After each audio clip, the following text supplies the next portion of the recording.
بہت زمانہ پہلے ایک چھوٹے سے گاؤں میں ایک یتیم لڑکی رہتی تھی جس کا نام عائشہ تھا۔ عائشہ کے ماں باپ بچپن ہی میں دنیا سے چلے گئے تھے۔ وہ اکیلی رہ گئی تھی، اس کا کوئی اپنا نہیں تھا۔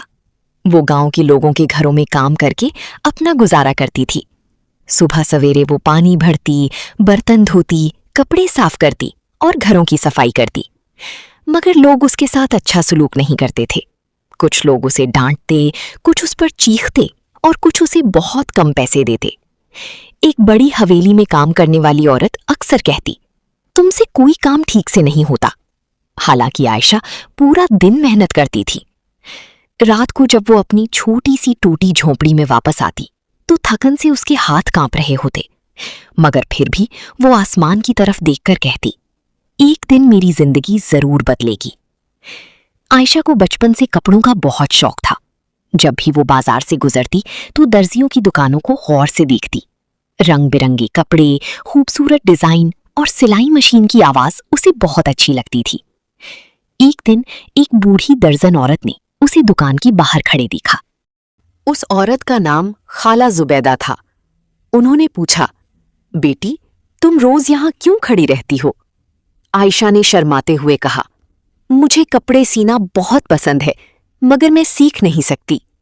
خالہ زبیدہ مسکرائیں، اگر دل سچا ہو تو انسان سب کچھ سیکھ سکتا ہے۔ اس دن سے عائشہ شام کے وقت ان کی دکان پر جانے لگی۔ وہ دھاگے پکڑتی، کپڑے تہہ کرتی اور خاموشی سے سلائی سیکھتی رہتی۔ شروع میں اس کے ٹانکے ٹیڑھے ہوتے تھے، کپڑا خراب ہو جاتا تھا، کئی بار سوئی اس کی انگلی میں لگ جاتی اور خون نکل آتا، مگر وہ ہار نہیں مانتی تھی۔ رات بھر پرانے کپڑوں پر پریکٹس کرتی رہتی۔ کچھ مہینوں بعد اس نے اپنا پہلا سوٹ سیا۔ وہ بہت سادہ تھا مگر صاف اور خوبصورت تھا۔ خالہ زبیدہ حیران رہ گئی، تم میں بہت ٹیلنٹ ہے عائشہ۔ یہ پہلی بار تھا جب کسی نے اس کی تعریف کی تھی۔ عائشہ کی آنکھوں میں خوشی کے آنسو آ گئے۔ آہستہ آہستہ گاؤں کی عورتیں اس کے سلے ہوئے کپڑے پسند کرنے لگیں۔ پہلے ایک عورت آئی، پھر دوسری، پھر پورے محلے میں اس کے کام کی تعریف ہونے لگی۔ لوگ کہنے لگے، عائشہ کے ہاتھ میں جادو ہے، مگر کچھ لوگ اب بھی اس کا مذاق اڑاتے تھے۔ ایک نوکرانی کیا بڑا درزی بنے گی؟ یہ باتیں سن کر بھی عائشہ خاموش رہتی اور مزید محنت کرتی۔ اس نے تھوڑے تھوڑے پیسے جمع کرنے شروع کیے۔ کئی مہینوں بعد وہ بازار گئی اور ایک پرانی سلائی مشین خرید لی۔ وہ دن اس کی زندگی کا سب سے خوشی والا دن تھا۔ اس نے اپنی جھونپڑی کے باہر ایک چھوٹا سا بورڈ لگایا، عائشہ ٹیلر۔ شروع میں بہت کم گاہک آتے تھے، کبھی پورا دن کوئی نہیں آتا تھا، مگر عائشہ ہر کپڑا دل لگا کر سیتی تھی۔ وہ غریب لوگوں سے کم پیسے لیتی اور یتیم بچوں کے کپڑے مفت میں ٹھیک کر دیتی۔ اسی وجہ سے لوگ اسے پسند کرنے لگے۔ ایک دن شہر کی ایک امیر خاتون گاؤں میں آئی۔ اس نے عائشہ کے سلے ہوئے کپڑے دیکھے تو حیران رہ گئی۔ یہ کپڑے کس نے سلے ہیں؟ لوگوں نے کہا، عائشہ نام کی لڑکی نے۔ وہ خاتون فوراً عائشہ کی دکان پر گئی اور اسے ایک مہنگا لباس سینے کا آرڈر دیا۔ عائشہ پوری رات جاگ کر کام کرتی رہی۔ اس نے اپنی زندگی کا سب سے خوبصورت لباس تیار کیا۔